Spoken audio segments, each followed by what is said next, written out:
दोस्तों 2013 से लेके 2017 तक उबर ने इन 5 सालों में जो भी घपले किए हैं उनको खोद खोद के यहां पे निकाला जा रहा है। 1,24,000 इंटरनल ईमेल्स, टेक्स्ट मैसेजेस और डॉक्यूमेंट्स जो कि उबर के एम्प्लॉयज अपने इंटरनल कम्युनिकेशन के लिए इस्तेमाल करते थे, वो किसके हाथ पड़ गए? वो हाथ पड़ गए गार्जियन के।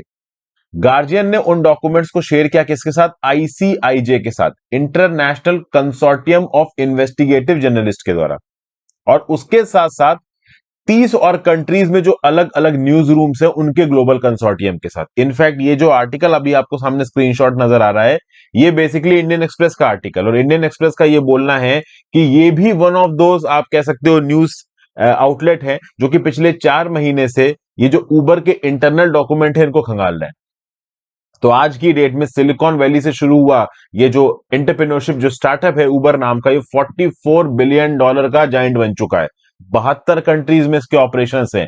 लेकिन ओवरऑल किस प्रकार से इन्होंने करप्शन किया, किस प्रकार से लोकल लेवल पे इन्होंने लॉ इन्फोर्समेंट को डिनाई किया, रूल्स को तोड़ा और इंस्टीट्यूशनली बिल्कुल प्लानिंग के साथ रूल्स को तोड़ा, इसको यहां पे समझाने की कोशिश की गई। यहां पे इनके को फाउंडर ट्रेविस कैलनिक का भी नाम लिया जा रहा है। ट्रेविस कैलनिक ने बहुत एग्रेसिवली उबर को प्रमोट किया पूरी दुनिया में। देखिए, ट्रेविस कैलनिक को यहां पे एक विलेन की तरह दिखाया जाता है। मैं बता दूं, कोई भी एस्पायरिंग एंटरप्रेन्योर होगा जिसने एक बहुत ही एग्रेसिव स्टार्टअप खोला हो, तो वो स्टार्टअप को एग्रेसिव तरीके से प्रमोट करने के लिए बहुत ही मोनोपोलिस्टिक और आप कह लो बहुत ही वाइसियस स्टेप्स ले सकता है। कुछ ऐसे स्टेप्स ले सकता है जो कि पूरी तरीके से एथिकल और मॉरल नहीं होंगे। उनके अंदर बहुत सा झांसा, धोखाधड़ी, किसी भी हाल में आगे बढ़ने वाला जो आप कह लो इंटेंट है वो देखने को मिलेगा। मिस्टर कैलनिक ने को फाउंड किया था उबर को 2009 में, और आज की डेट में उबर एक वर्ब बन चुका है। वर्ब मतलब उबर अपने आप में एक शब्द है। अगर आपसे कोई बोले उबर, तो उसका मतलब की जरूरत नहीं है, क्योंकि आपको पता है कि उबर एक कंपनी है जो कि कैब वगैरह चलाती है। उबर ने इंडिया में ऑपरेशंस लॉन्च किए 2013 में। आज की डेट में अगर आप देखो तो 100 सिटीज में उबर के ऑपरेशन है और 6 लाख ड्राइवर्स इसमें एसोसिएटेड है। तो खास बात यहां पे ये है कि भाई ऐसा क्या कर दिया उबर में कि जो उबर फाइल्स आज की डेट में निकल आई हैं, बेसिकली जो 1,24,000 इंटरनल कम्युनिकेशन है, इनको खंगाल खंगाल के चाट चाट के उबर की गलतियों को यहां पे उखाड़ के बाहर लाया गया है। तो ऐसा क्या कर दिया यहां पे ओवरऑल इस उबर ने? तो 2014 में उबर के जो एशिया हेड थे एलन पेन, इन्होंने इंडियन टीम को एक मेल लिखा अगस्त 2014 में, और उस मेल में यह लिखा कि देखो आगे आने वाले समय में इंडियन अथॉरिटीज के साथ लोकल और नेशनल लेवल हर जगह पे हमारे बवाल होंगे, बस टिके रहो। मतलब इनको पहले ही पता था कि ये कोई ना कोई नियम कानून कैंसिल कर रहे हैं, मतलब तोड़ रहे हैं, तो उसके चलते इंडियन अथॉरिटीज के साथ भिड़ाव होगा। तो जीएसटी की इंक्वायरी चली, इनकम टैक्स डिपार्टमेंट की इंक्वायरी चली, बहुत सारी consumer farmers, reserve bank of India, service tax department, सबने कहीं ना कहीं उबर से क्वेश्चनिंग की। मतलब उबर के हेड को पहले ही पता था कि ये आगे होने वाला है। इसका क्या मतलब है? इसका यही मतलब है कि वो कुछ ना कुछ तो अकाउंटिंग में गड़बड़ कर रहे थे, तभी तो इतनी एजेंसियां पहुंच रही थी उनके। फिर ओवरऑल सितंबर 2014 में जिस प्रकार से सर्विस टैक्स इश्यूज को इंडिया में टैकल किया है उबर ने, उसी प्रकार से टैकल करने के लिए बाकी दुनिया की उबर की अथॉरिटीज को बोला गया। और सबसे ज्यादा उबर तब न्यूज में आया जब एक 25 साल की लड़की का रेप हो गया। एक इंडिविजुअल ने इस 25 साल की लड़की का रेप कर दिया गाड़ी में। उसके बाद भी उबर ने अपनी गलती को नहीं माना और उबर ने भारत सरकार के ऊपर पूरी की पूरी रिस्पॉन्सिबिलिटी डाल दी। ये बोला कि भारत सरकार यहां पे प्रॉपर तरीके से प्रोसिक्यूशन नहीं करती है, और ये जो लाइसेंस, ये जो क्रिमिनल्स हैं, पहले के कन्विक्टेड क्रिमिनल्स हैं जिनके खिलाफ बहुत से केसेस चल रहे हैं, इनको फिर से लाइसेंस दे दिया जाता है। हम उस लाइसेंस के बिहाफ पे इनको उबर चलाने देते हैं, अरे हम कैसे चेक करें? मतलब ओवरऑल ड्राइवर का जो थॉरो चेक्स करना है, ये रिस्पॉन्सिबिलिटी उबर ने पूरी तरीके से भारत सरकार पे फेंक दी, अपने आप को एकदम साइड कर लिया। यहां पे उबर कम्युनिकेशन के एक हेड है, वो मेल क्या लिखते हैं रेप के 6 दिन बाद? Remember that everything is not in your control and then sometimes we have problems because we are just fucking illegal. मतलब ओवरऑल जोश जोश में आके वो बोल रहे हैं कि भाई हम इलीगल हैं, वी आर फकिंग इलीगल, ठीक है ना, और हमें इस प्रकार से काम करना है, आगे बढ़ना है और एनी कॉस्ट। तो ये ओवरऑल यहां पे अप्रोच थी किसकी? उबर की। कोई भी बड़ा आप कह लो मतलब इंसिडेंट हो जाए तो उसके लिए किसी और को रिस्पॉन्सिबल ठहरा देना, अपनी गलती नहीं माना, गलत तरीके से जो सिस्टम है उनको वायलेट करना।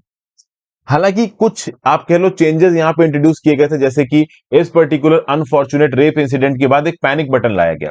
मतलब अगर आप पैनिक में तो बटन दबा दो, लेकिन ऐसा बताया जाता है कि इस रेप को हुए 6 साल हो चुके हैं, आज तक पैनिक बटन ओवरऑल इंट्रोड्यूस नहीं किया गया। मतलब वो जो पैनिक बटन है वो दिल्ली पुलिस के डाटा के साथ एसोसिएटेड हो, ट्रांसपोर्ट डिपार्टमेंट सिस्टम के डाटा के साथ एसोसिएटेड हो, ऐसा हर केस में बिल्कुल भी सही नहीं है। फिर कई बार ये देखा गया कि जिन जिन शहरों में ओवरऑल लॉ इन्फोर्समेंट बहुत ज्यादा स्ट्रिक्ट है, ट्रैफिक नियम कानून बहुत ज्यादा स्ट्रिक्ट है, जो ट्रैफिक पुलिस वाले हैं वो बहुत ज्यादा चौकन्ने हैं, वहां पे उबर के ओवरऑल जियो फेंसिंग और कह सकते हो जियो टैगिंग वाली टेक्नोलॉजी को इस्तेमाल करके जो उबर की कैब्स हैं उनको पुलिस वालों से दूर रखना, ताकि ड्राइवर का लाइसेंस वगैरह ना चेक कर लें, गाड़ी का पॉल्यूशन चेक वगैरह ना चेक कर लें। मतलब जहां पे बहुत ज्यादा स्ट्रिक्ट इन्फोर्समेंट है वहां पे अपनी टेक्नोलॉजी का इस्तेमाल करके अपनी कैब को पुलिस वालों से दूर रखना। फिर एक किल स्विच नाम का मैकेनिज्म आया। किल स्विच नाम का मैकेनिज्म क्या है? तो बेसिकली जब भी आपके खिलाफ कोई इंक्वायरी हो रही हो, जब भी आपके खिलाफ किसी भी प्रकार का कोई डाटा आपसे मांगा जा रहा हो, तो उस समय पे अपने जितनी भी लोकल सिस्टम है, ऑनलाइन सिस्टम है, उसको किल कर दो, उनको बिल्कुल डॉर्मेंट कर दो। उस समय पे डाटा की अवेलेबिलिटी जो एम्प्लॉयज है इनके लिए खत्म कर दो। मतलब किल स्विच में आपने अपने लोकल सिस्टम्स को लिटरली बंद कर दिया, और जब आपने अपने लोकल सिस्टम्स को लिटरली बंद कर दिया तो कोई भी डाटा यहां पे रिकॉर्ड हो ही नहीं रहा है। तो जब आपके ऊपर इंक्वायरी चलेगी तो आपके खिलाफ डाटा यहां पे अथॉरिटीज इकट्ठा ही नहीं कर पाएंगी। और सबसे खास बात यहां पे यह है कि उबर ने एक बड़ी जबरदस्त मोडस ऑपरेंडी अपनाई। उबर ने एक एडवाइजरी फर्म हायर की, और इस एडवाइजरी फर्म के चलते पूरी दुनिया में उबर ने कुछ ऐसे दोस्त बनाए, वो दोस्त जो कि बहुत हाई प्लेसेस में हो, वो दोस्त जो कि उबर को प्रमोट कर सके। ऐसा बताया गया है कि अलग अलग कंट्री से 1850 स्टेक होल्डर्स को चुना गया। ये स्टेक होल्डर्स पब्लिक ऑफिशियल्स थे, ब्यूरोक्रेट्स थे, थिंक टैंक के मेंबर थे, ट्रांसपोर्टेशन एक्सपर्ट्स थे। मतलब ये वो लोग थे जिनकी अपनी अपनी लोकल जगहों पे चलती थी। तो अगर उबर को कुछ प्रॉब्लम आएगी तो कोई तगड़े इंसान के साथ पहचान है तो वो बंदा उबर को उस प्रॉब्लम से निकलवा देगा। मतलब उबर ने एक एडवाइजरी फर्म की मदद से इंस्टीट्यूशनली जो औकात वाले लोग हैं उनसे रिश्ता बढ़ाया, ताकि ये औकात वाले लोग जब उबर मुसीबत में फंसे उसको वहां से निकाल लें। इसमें एक नाम है इमैनुअल मैक्रोन, जो कि इस समय पे प्रेसिडेंट है फ्रांस के। तो इमैनुअल मैक्रोन के साथ भी ओवरऑल यहां पे दोस्ती बनाई। इमैनुअल मैक्रोन को उबर अलाई बोला जाता है। ओवरऑल इमैनुअल मैक्रोन की कैलेनिक और बहुत सारे की उबर एग्जीक्यूटिव्स के साथ अच्छी दोस्ती है। व्लादिमीर पुतिन के पास जो करीबी ओलिगार्क से अमीर थे, उन्होंने इन्वेस्ट किया उबर में, उनको उबर के शेयर प्रोवाइड किए गए। जो ओबामा थे, प्रेसिडेंट ओबामा यूएस के, उनके एक एड थे डेविड प्लोफ, डेविड प्लोफ को हायर किया उबर ने। तो आप समझ सकते हो कि दुनिया की अलग अलग कंट्रीज में जो रसूखदार लोग थे, जो औकात वाले लोग थे, उनको अपने यहां पे खींचा, उनके साथ रिश्ते बनाए, उनको स्टेक्स दिए उबर के, ताकि किसी भी लोकल एनफोर्समेंट में अगर उबर फंस जाता है तो इसको मुसीबत से बाहर निकाला जा सके। मतलब बिल्कुल ही एक्सप्लॉयटेटरी, आप कह लो डोमेस्टिक पॉलिसीज, ऐसी पॉलिसीज जिसके चलते हम टैक्स लॉस को भी नहीं मानेंगे, हम लोकल रेगुलेशंस को भी ओवरऑल इग्नोर करेंगे, हम लॉ इन्फोर्समेंट अथॉरिटी के हाथ में आराम से आएंगे नहीं, हम रसूखदार लोगों से पहचान बनाएंगे कि कल की डेट में हमारे खिलाफ कुछ प्रॉब्लम हो तो वो हमको बचा लें। इस प्रकार की स्ट्रैटेजीज को अपना के आज की डेट में $44 बिलियन का हो चुका है उबर। तो ये थी भाई उबर फाइल्स की, आप कह लो ओवरऑल ये एनालिसिस। क्यों ये उबर फाइल्स न्यूज में है, किस हिसाब से इंटरनल कम्युनिकेशन को पढ़ के एक लंबे समय तक एनालाइज करने के बाद इतना बड़ा जो जर्नलिस्ट का ग्रुप है वो उबर के बारे में इन सब इंफॉर्मेशन तक पहुंचा है। तो उबर फाइल से रिलेटेड ये जो 4 पॉइंट्स मैंने आपको बताया, अगर कहीं पूछे जा सकते हैं तो आप लिख सकते हो, अगर इंटरव्यू में या फिर कहीं डिस्कशन में पूछे जाए तो आप बता भी सकते हो। आई होप आपको वीडियो पसंद आई हो दोस्तों। वीडियो को लाइक और शेयर कर दीजिएगा, फॉलो कर लीजिएगा, टेलीग्राम को ज्वाइन कर लीजिएगा, ज्यादा से ज्यादा लोग साथ वीडियो को शेयर करें। Have a great day.